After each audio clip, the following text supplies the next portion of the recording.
Today was our granddaughter's 7th birthday party, and my husband and I had been invited to a fancy restaurant. However, something seemed off with the waitress bringing the food. No, it wasn't just her behavior. Looking closely, it became apparent that only my husband and I weren't being served any food. Selena? What about our meals? As we wondered about this, our daughter-in-law, Selena, smirked and declared, "It's only for family, haha." Stunned and without understanding, we watched as the waitress left, looking uncomfortable. Lenny seemed just as bewildered. "Don't you get it?"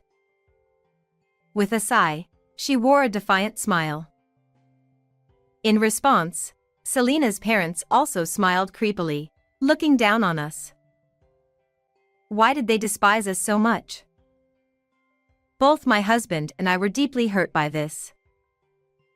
It was so disappointing that there was no reason to stay any longer. Let's go home. Yes. I stood up, following my husband as we left the place. However, about an hour after we got home, a small guest appeared. Puzzled, I went outside to find our granddaughter, the birthday girl, standing there. My name is Stella Hale, a 55-year-old housewife. My husband, Stephen, and I have a good relationship and always go for a walk together every morning. Because of this, our neighbors often call us a loving couple. Sometimes, people ask us the secret to our happy marriage. Well, it's about always being grateful. He would answer cheerfully, and the neighbors would applaud. Standing beside him, I would feel proud and nod in agreement. We have one son named Lenny. Like his father, he has a gentle demeanor and is well regarded for his good nature. After graduating from university, he joined a large trading company and did well. Things are going smoothly. I'm eating well, so don't worry. He would say with a laugh over the phone, and a few years later, he said he wanted to introduce someone to us. The person who appeared before us was a petite, charming woman. This is Selena. Nice to meet you, I'm Lenny's girlfriend. With her clear, bright eyes, she looked directly at us. Lenny had met her at a hobby group gathering. Selena smiled throughout the conversation, making a good impression. Believing they would do well together, my husband and I blessed the two of them. The couple got married, and the following year, a baby girl named Camilla was born. Watching our first grandchild grow was truly joyous, and after every video call, I couldn't wait for the next one. What should we get her for her next birthday? Her birthday. Didn't we just give her a gift recently? I just want to prepare in advance. I was excited, while Stephen seemed slightly exasperated. But Selena seemed unhappy again today.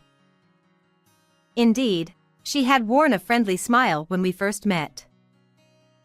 But since then, she always seemed to have a sour expression. I didn't recall doing anything wrong. While I understood she might dislike meeting her mother-in-law, her blatant attitude was disheartening.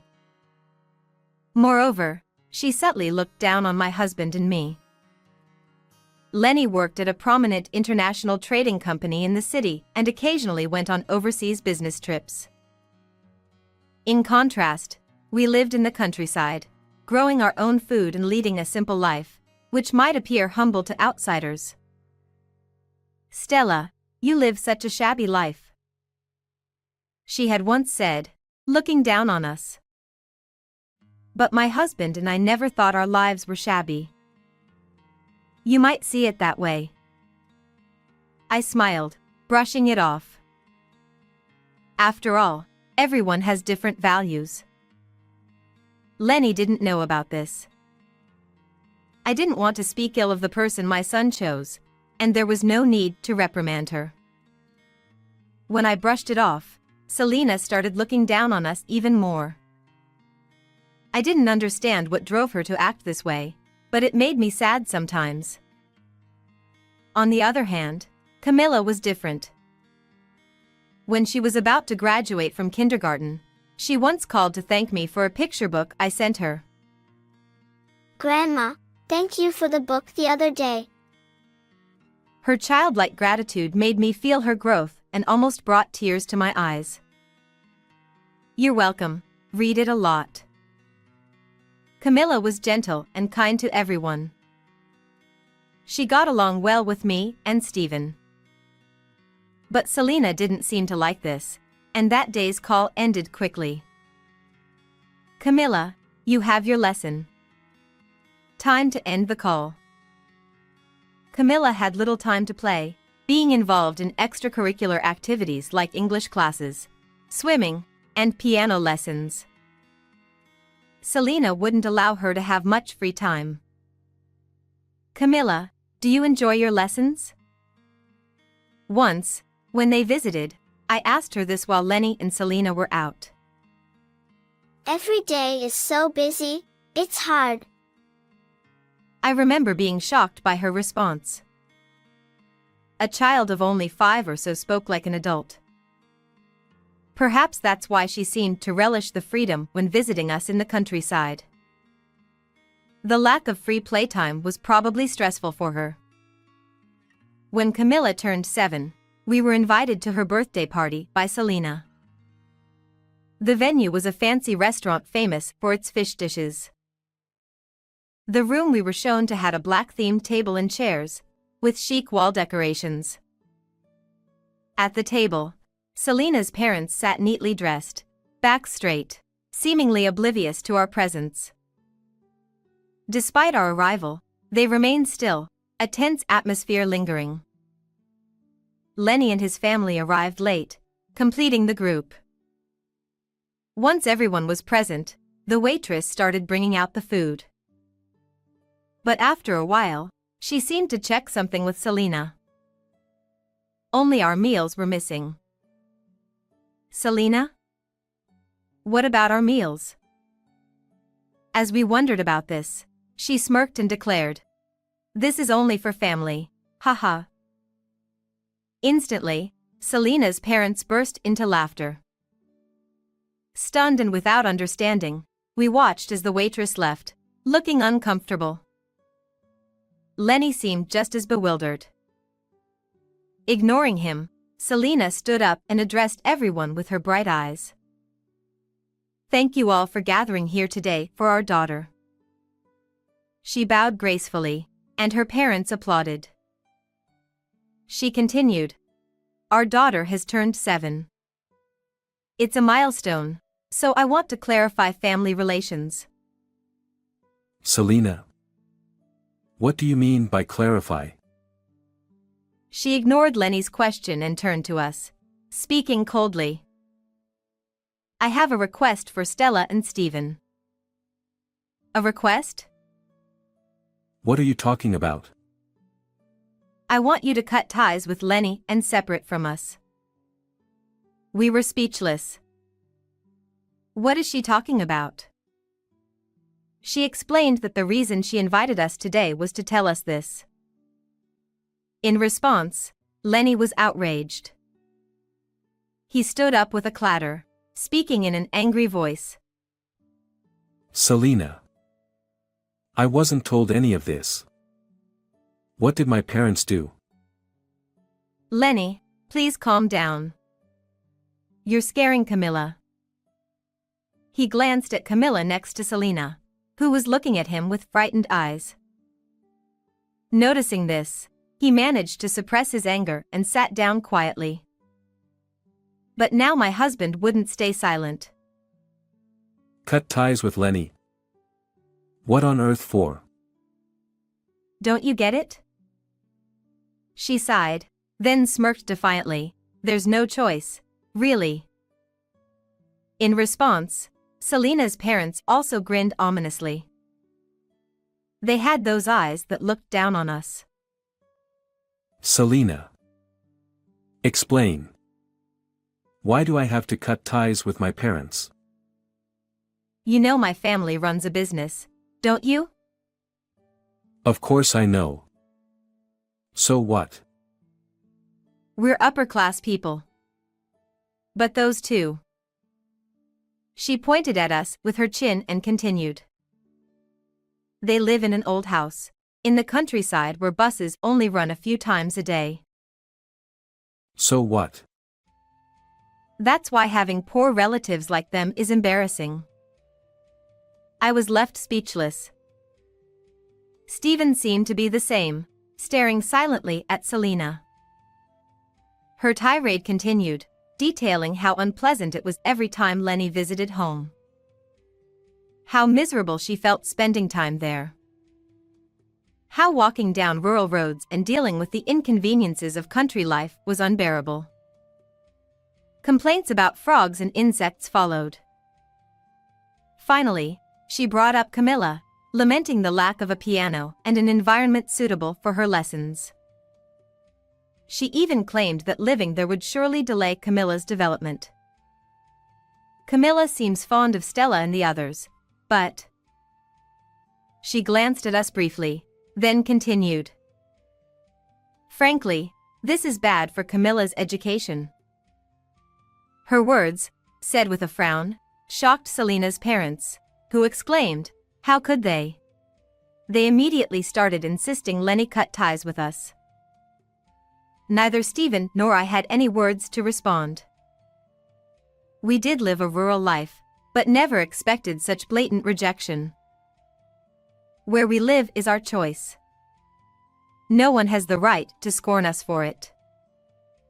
And her claim that it would harm our granddaughter's development seemed unfounded. Memories of days spent with Camilla flashed through my mind. Whenever she visited, she played freely. Catching beetles with Stephen, and picking cucumbers from the garden, she always seemed happy. I don't know what face she makes at Selena's house, but at least with us, she seemed lively and carefree. Where did they get off looking down on us like that? Past anger, I felt utterly dismayed. Stephen shrugged, saying, "Good grief." He motioned to me, then stood up. Let's go. Yes. I stood up and followed him out.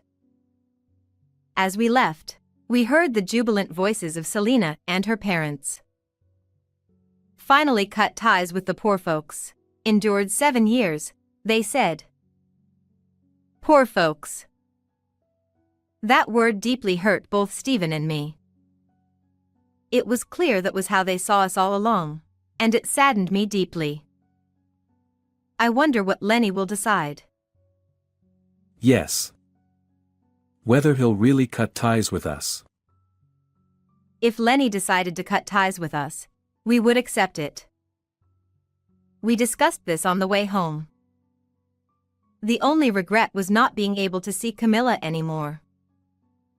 Looking forward to our granddaughter's growth, the thought of losing that was painful. We returned home with heavy hearts. I decided to make something simple for lunch and stood in the kitchen. Stephen, looking unsettled, was reading a book. We bottled up our indescribable feelings. About an hour later, the intercom rang. I pressed the response button, but only saw a small child's head on the screen. Puzzled, I went outside, and there was our granddaughter.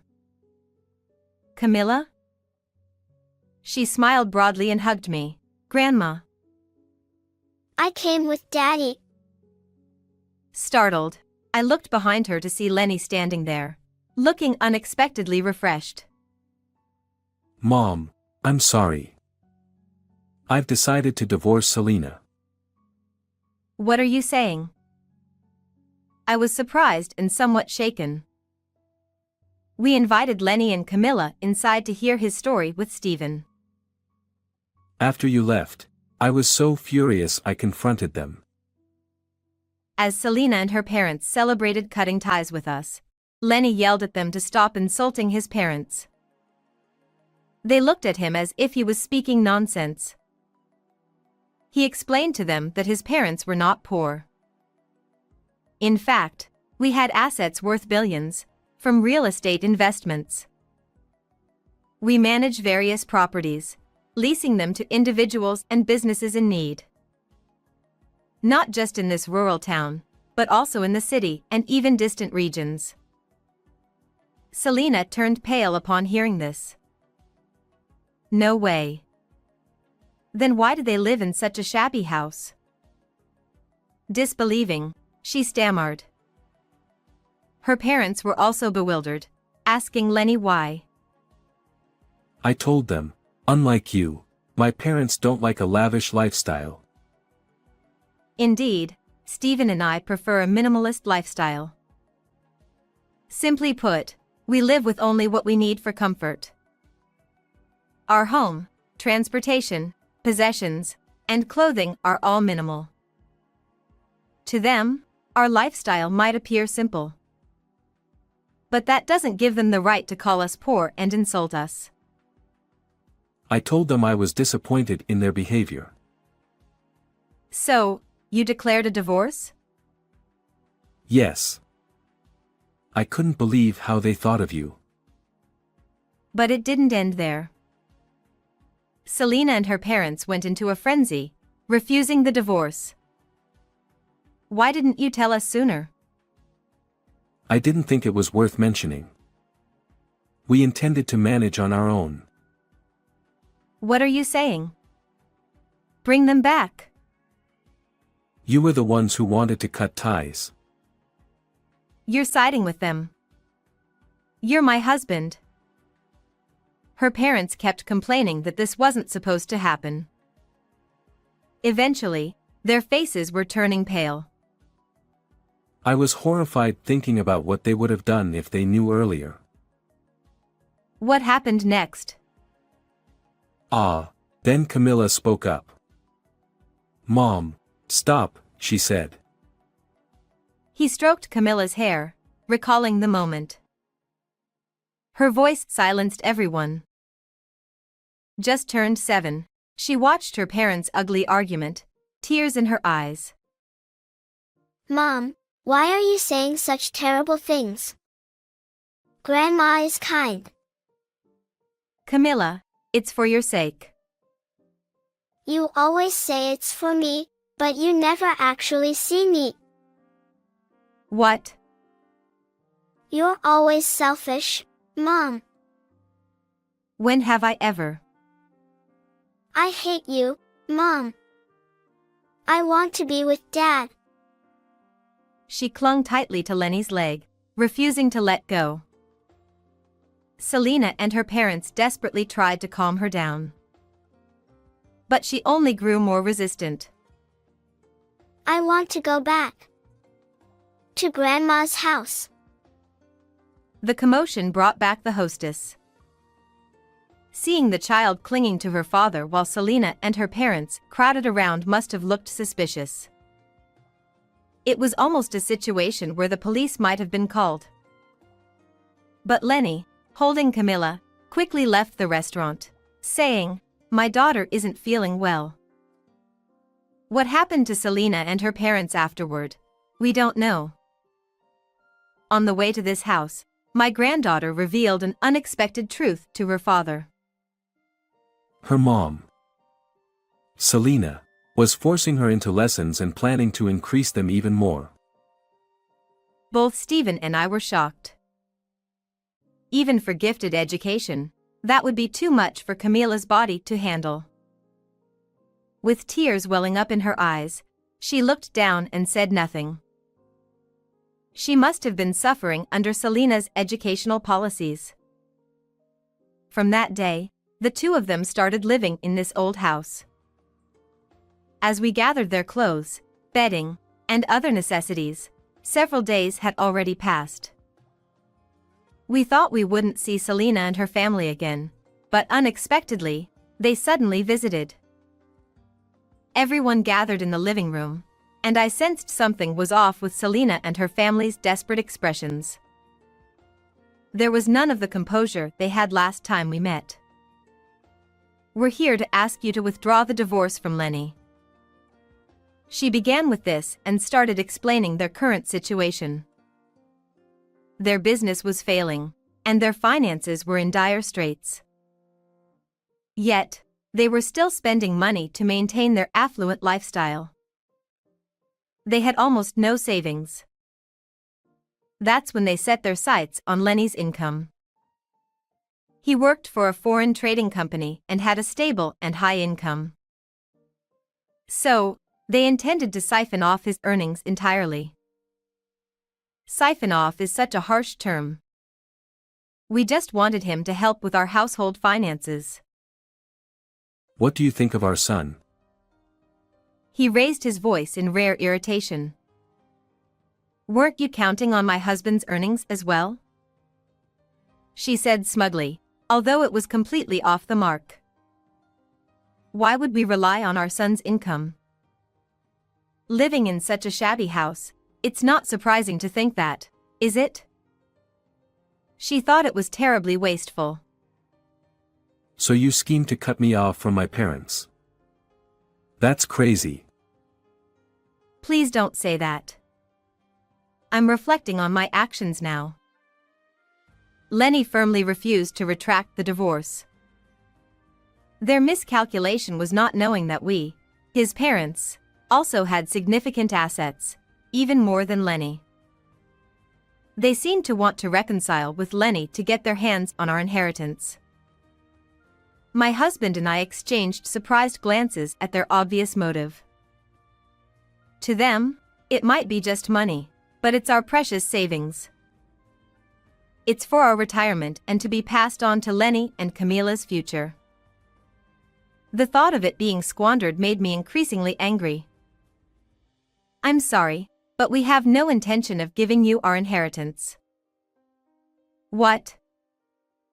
Also, regarding Lenny's divorce, neither my husband nor I intend to interfere. It's a matter between the two of you. We told them to discuss it thoroughly and tried to send them away, but Selena and her parents started yelling. They called me a terrible mother-in-law, so I had no choice but to take a firm stance. By the way, your rent for the downtown office has been overdue for 6 months, hasn't it? When I said this, they fell silent and their faces turned pale. I didn't want to bring this up, but there was no other choice. We knew your business was struggling, so we were being patient with the overdue rent. They looked like they wanted to ask how we knew, and my husband delivered the final blow. We have no choice. We'll show you this. He quietly handed them an envelope. Though his actions were calm, I knew he was definitely angry. Selena took it fearfully and opened it. Inside was a payment demand for the overdue rent. A lump sum payment for the overdue rent? But why do you have this? She read it with trembling hands. The answer was written in the demand notice. Landlord, Stephen Hale. The office you're renting is managed by us. Selena was stunned and lowered her head in disbelief. Her parents had the same reaction, turning their pale faces towards us. They tearfully asked if we could waive the lump sum payment. But we remained silent, showing no intention of complying. They should be grateful we've overlooked it until now. Selena looked shocked and raised her head abruptly. Couldn't you extend the payment deadline? A lump sum repayment for 6 months is too much. Her voice sounded as if she'd come up with a great idea, but we shook our heads. No. We need you to pay it all at once. Additionally, Lenny handed over another envelope. Here's something from me too. Selena hesitantly took it. Compensation and a demand for Camila's custody. I recently checked my bank account. I'd left the finances to Selena, so I didn't know, but... She flinched and looked at Lenny with a strained face. It seems you've used a lot of my money. Not only luxury brand bags, clothes, and accessories but also spa fees were withdrawn. Realizing that retracting the divorce was inevitable, Selena and her parents looked hopeless. They surprisingly handed over Camila's custody easily. Whether it was for Camila's sake or because they were shocked to be called poor by those they had despised as poor was unclear. Without saying anything further, they left in a daze. A week after Selena's unexpected visit, the overdue office rent was paid in full. We didn't know where they got the money, but it didn't matter. Also, the compensation to Lenny was paid about a month later. Selena sent Lenny a message saying she wanted to talk again, but... What's there to discuss now? This is absurd. Enraged, my son blocked her messages and decided to communicate through a lawyer. Later, we heard from the neighbors that Selena's family had gone completely bankrupt. Right after hearing this, they contacted us about vacating the office. They must have judged that continuing the business was impossible. After completing the cancellation procedures, Selena fled. As an aside, another company applied to rent the now vacant office. So far, they haven't missed any rent payments. As for Selena's family, they were left with a huge debt and started working to pay it off. However, they had little experience working under others. They constantly had trouble with their superiors, colleagues, and even clients, resulting in frequent job changes. Unless they change their haughty attitude, this will likely continue. After the divorce was finalized, Selena contacted Lenny again. Give Camila back. What was she thinking? Stephen saw through her intentions. She probably wants to demand child support. What a disgraceful lot they are. Well, whether to comply or not depends on Camila. When we asked our granddaughter, she shook her head. No. I want to stay with Dad and in this house. We respected her wishes and replied to Selena that we could not comply. Afterward, Selena's family sold their house and moved into a cheap apartment. The apartment wasn't managed by us but by a real estate investor friend. Recently, we heard from him that the family was constantly fighting and causing trouble for their neighbors. Those troublesome people are a problem wherever they go. Stephen and I could only shrug our shoulders. Meanwhile, Camila had adapted well to living with us.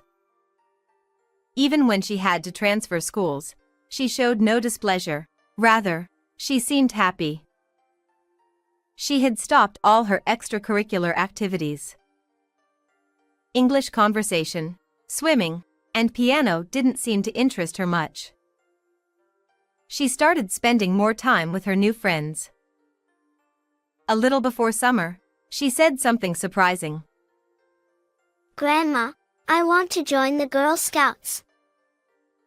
Girl Scouts? Yeah. My friends from class invited me. It seems her 3 close friends in class were members of the Girl Scouts. They even had a program she could try on Sundays. Although she had said she didn't want to do any more extracurricular activities, now she was taking a step forward. This made me very happy, and I decided to support her. When I told Stephen, he felt the same way. That's great. Let Camila do what she wants. Thank you, Grandma, Grandpa. Camila jumped for joy, but Lenny interrupted. Wait a minute. You'll need a guardian to accompany you at first. I'll go with you. Camila's face lit up even more at his words. She seems to be smiling more than ever. And I feel like I hear thank you from her more often. Who could have influenced her like this? Who knows? We exchanged glances, savoring our happiness and laughing together. How did you like today's story? Don't forget to subscribe to our channel. See you in the next video. Women are only complete once they've given birth to a child. That's why my wife is still incomplete. Amidst the gathering of relatives, my husband, perhaps fueled by alcohol, began mocking me loudly. His hurtful words, aimed at me, an adoptive mother who couldn't have biological children, left no trace of love. And it wasn't just me, my husband even sought to make our son unhappy. I can no longer tolerate this man's reckless behavior. I decided to reveal a hidden truth, a trump card, to bring him to justice. My name is Charlotte. When I was a college student, I married a classmate, and now I'm a full-time homemaker. My husband, Michael, works at a small company run by his father. As a result, we often interact with my in-laws. Since the beginning of our marriage, there's been something they've incessantly said that drives me crazy. Hey, Charlotte, I can't wait to see the face of my grandchild. We're looking forward to the future heir of our company. So, it should be a boy first. Their constant reminders about having children have become like a broken record. While I also eventually wanted children, my husband often copes with work stress by going out drinking. He comes home just to sleep, and late nights are not uncommon. Our marital life lacks intimacy, so despite the pressure from my in-laws, it's impossible for us to have a child. One day, I confronted my husband. Hey, can't you make some time for us? Your parents keep asking about an heir, but maybe we could focus on our relationship? His response was evasive. Oh, you can ignore them. I'll handle it. Right now, work is so busy that I can't think about anything else. No matter how much I tried to discuss things with my husband, he would always dodge the conversation with this kind of attitude, leaving me at a loss. One day, my in-laws visited our home, and we sat down for lunch. The conversation eventually turned to the topic of heirs. You two really need to start seriously thinking about having children. About that. Can you not bring it up so often? I hadn't mentioned it before, but the reason we can't have children lies with Charlotte's health. His unexpected words left me utterly surprised. Wait, what do you mean? Well, I did say I'd explain it properly. Despite the fact that our inability to conceive was due to my husband's frequent absences from home, he shamelessly lied to my in-laws, placing the blame on me. I couldn't believe he would do that. I see. It would have been better if you'd told us sooner. Emotions aside, the conversation continued. However, with this response, there might be no more rushing about having children in the future, even if it's just a pretense on my husband's part. Although I was indignant about it, I chose to remain silent and not argue. However, an heir is still necessary. What if you consider adopting? An unexpected proposal came from my father-in-law. Honestly, I've considered adopting a child. Despite expressing a desire for us to try for a baby, my husband always avoids the necessary tests and other inconveniences. I felt that as long as he didn't change his lifestyle, we wouldn't be able to have children. Even though the company is small, Michael is the heir apparent. So, having a child to continue the legacy seems important. With that in mind, the suggestion of adopting a child didn't seem like such a bad idea after all. But beyond that, I personally longed for children, even if they weren't biologically related to me. I've always loved kids and dreamed of showering my own child with affection someday. Encouraged by my in-laws, my husband became more open to the idea. Eventually, we decided to adopt a child from a foster care facility. Mom, I'm hungry. What's today's snack? All right, I've got it ready. Wash your hands and come over. Yes. The energetic boy who returned home from elementary school was Liam, the child we adopted. He quickly settled into our family, and now we live together like true parents and a child. While my relationship with Michael remained distant, being able to pour my love into Liam made me truly happy. Liam continued to grow without any issues, becoming a fine young man with an unwavering character. When Liam reached high school age, my mother-in-law fell ill, and we found ourselves providing care for her at home. Liam, my son, stepped up. I'll help as much as I can because I'm worried about Grandma. While relying on caregiving facilities, I continued to visit my mother-in-law's house to assist her. It was Liam who made that suggestion. You have school, and it's too much for you. I'll take care of Grandma, so focus on your studies. I'll make sure to keep up with my studies and not overdo it. I just thought it might help reduce some of your burden, Mom. Is that not okay?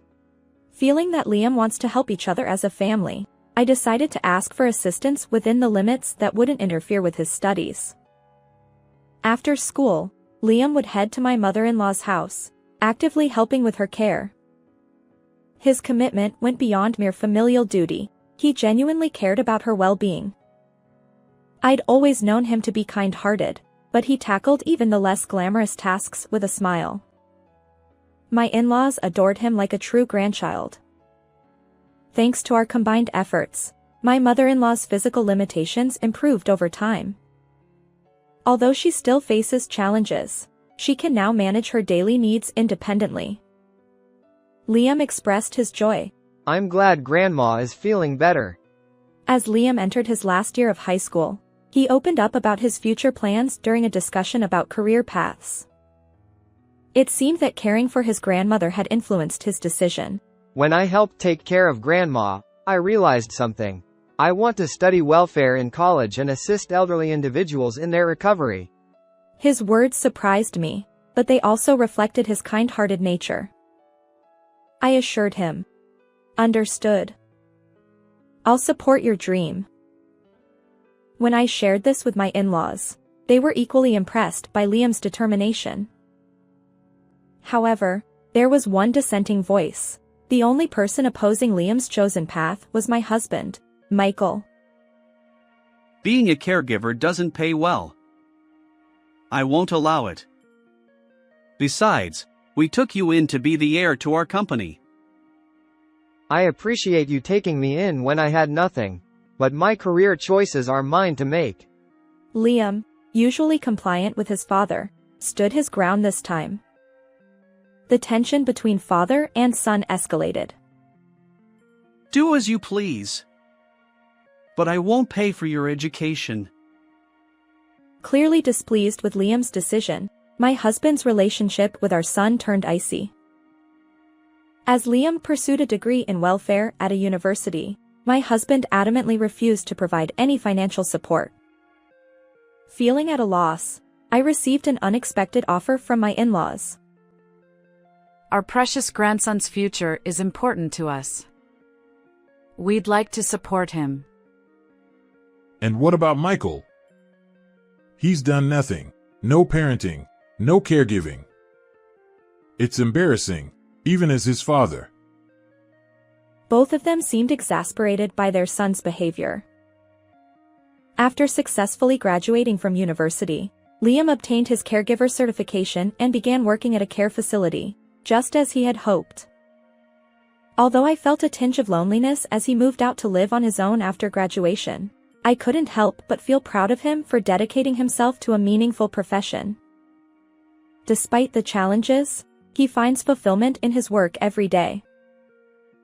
One day, I received a message from my son, saying he wanted to talk. When I inquired further, he expressed his intention to introduce his prospective marriage partner. Still, my husband, who rarely comes home, was persuaded to return this time. As we waited together for our son's arrival, Liam brought along a woman. Let me introduce you, this is Margaret. We've been seeing each other for a while. Margaret smiled politely, introducing herself. Apparently, she worked as a singer-songwriter and had caught Liam's eye during her visit to his care facility.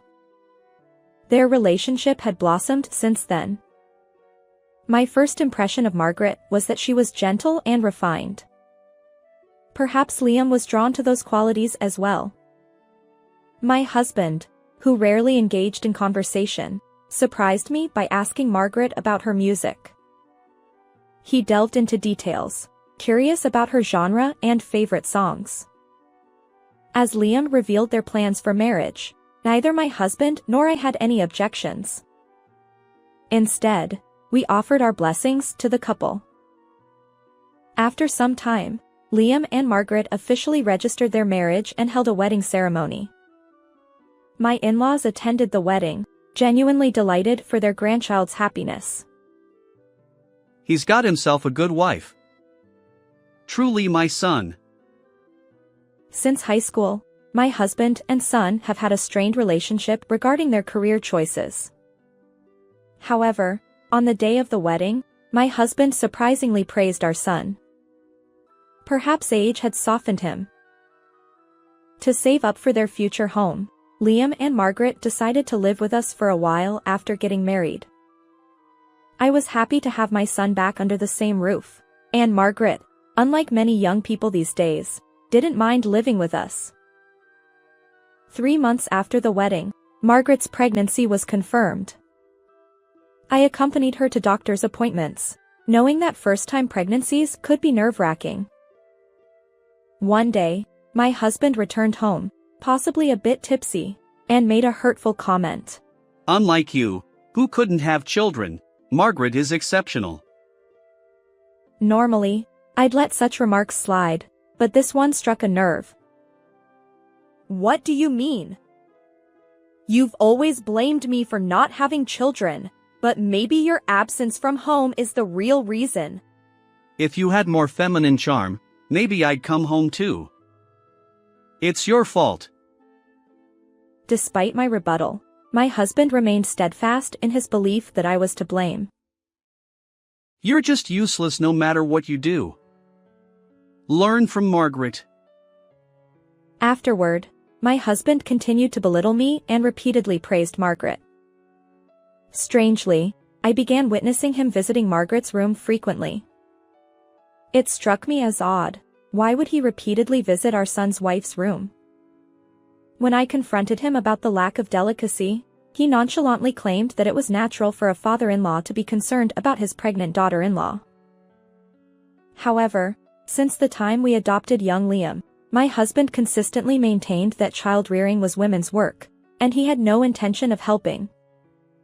His sudden change in attitude seemed remarkably unnatural. The hurtful comparisons he made between Margaret and me only fueled my growing aversion and distrust toward him. Despite our feelings, Margaret's belly continued to grow, and she eventually gave birth to a healthy baby boy. About a month after the delivery, we decided to host a family gathering for Margaret's postpartum celebration and well wishes. Women are only complete once they've given birth to a child. During the gathering with relatives, my husband suddenly raised his voice, praising Margaret. Seeing Margaret cradle the newborn baby, she smiled with a sense of pride. That's why my wife remains incomplete. You've raised an adopted child, but you act so high and mighty. The truth is, you haven't given birth. In contrast, Margaret has given birth to a son. She's far more accomplished than you. Dad, that's not how you should talk. Mom raised me admirably. Apologize. It's the truth. Enough, Liam. Arguing with this person is futile. He's always lacked common sense and never considered others' feelings. What? Are you mocking me too? Yes, I think you're foolish. Truly, you're an irredeemable person. My suppressed anger finally boiled over. Perhaps angered by my strong retort, my husband hurled insults at me while spitting. If only you were gentle and respectful towards me like Margaret. Just then, our argument was interrupted by the loud cries of the baby Margaret held. Margaret, despite the tense atmosphere, maintained her usual serene smile. But there was something eerie about that expression. Oh dear, the baby's crying.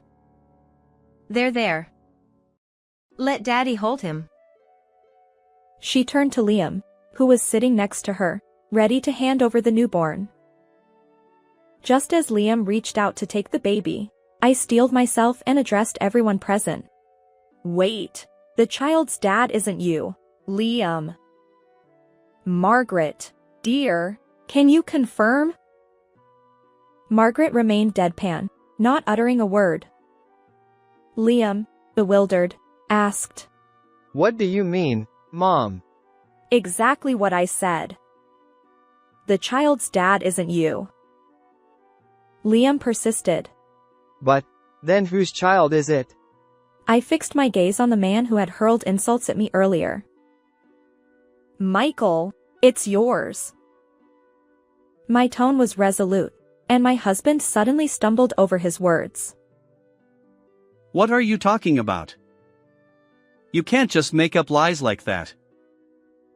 It's not a lie. I conducted an investigation. You, who rarely came home due to your escapades, suddenly started spending more time here after Margaret arrived. Sneaking into her room frequently, it raised suspicions. I couldn't ignore their suspicious behavior, so I secretly gathered evidence to confirm their relationship. He never thought I'd doubt him, but my husband didn't even bother to hide the evidence. Hotel receipts and other incriminating items were left in his room. Curiously, the dates on those receipts matched days when both Liam and I were absent. Maybe you prepared all this to trap me. I know nothing about it. Oh, still trying to play innocent? Your car's navigation history perfectly aligns with the hotel address. There's no escaping this. He persisted. That's still circumstantial evidence. But I had more. Remember, Margaret, you once said you were going out for tea with a friend. Turns out that was a complete lie. I continued. I checked your social media posts. Look at this photo. It appears you're having tea at a cafe, but in the corner, there's something else. Squinting, I pointed out a wristwatch partially visible in the frame. Now, Michael, you recognize this watch, don't you? The same one you're wearing on your left wrist. Why is it also in this photo? It seems that my husband understood that he couldn't excuse it as just another person wearing the same watch, as his face turned pale at my words. The truth hit him hard. That watch was a custom-made, one-of-a-kind gift I'd given him for his birthday. There was no denying it. Moreover, there's still more evidence. Please listen to this recording. I pulled a recorder from my pocket and pressed play. The voices of my husband and Margaret filled the room. Blood ties matter after all. Having an heir ensures the company's stability. But what if Charlotte or Liam notices? They're clueless. They won't realize our relationship. Trust me, go ahead and have my child. Their conversation turned my stomach. The audio had been captured by a private investigator during their surveillance. Still planning to make excuses? I asked, and my husband fell silent, his face pale. Clearly, he hadn't anticipated my actions going this far. Oh well, we've been caught. Margaret, on the other hand, seemed unfazed. I don't mind that it's been discovered, and I've been hinting at it on social media. But I never thought that Charlotte would notice before Liam did. Really, Liam is so clueless, he doesn't notice anything. Why would you? When we were dating, it was fine, but after marriage, I realized being a caregiver didn't pay well and wasn't glamorous. You were supposed to be the heir, so you should have quietly taken over the company. Liam couldn't hide his bewilderment at Margaret's nonchalant attitude. Michael was the one who approached me.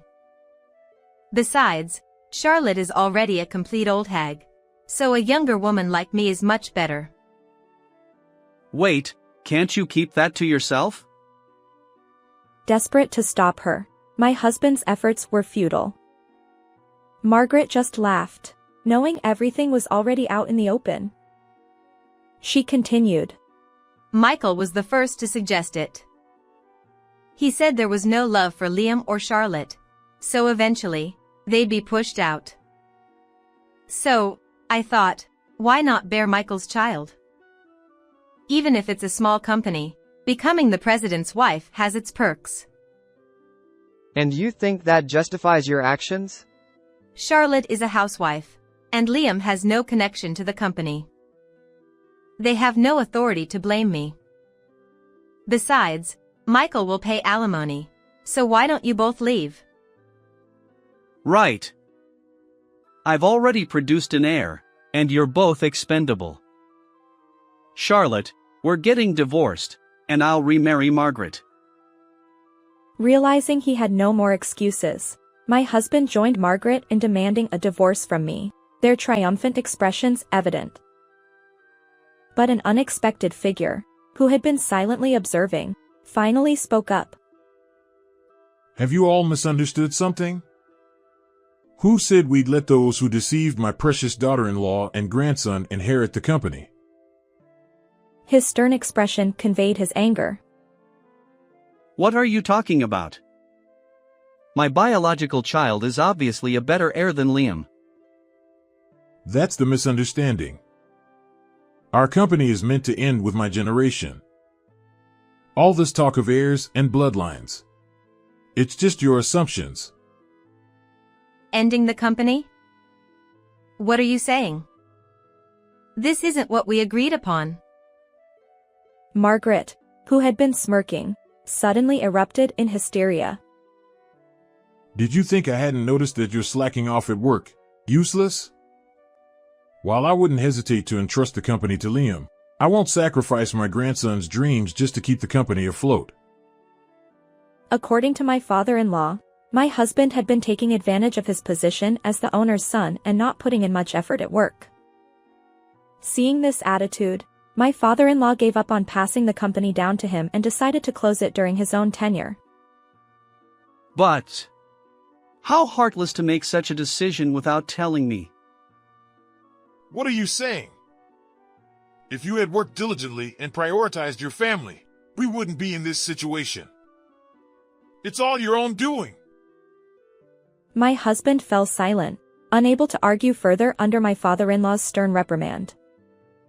Margaret, too, seemed shocked by the turn of events, standing there in disbelief.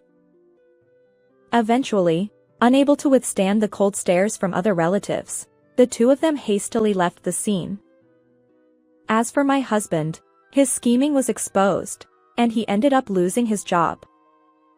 Of course, I kicked Margaret out of our home along with him, but neither of them ever offered an apology to us.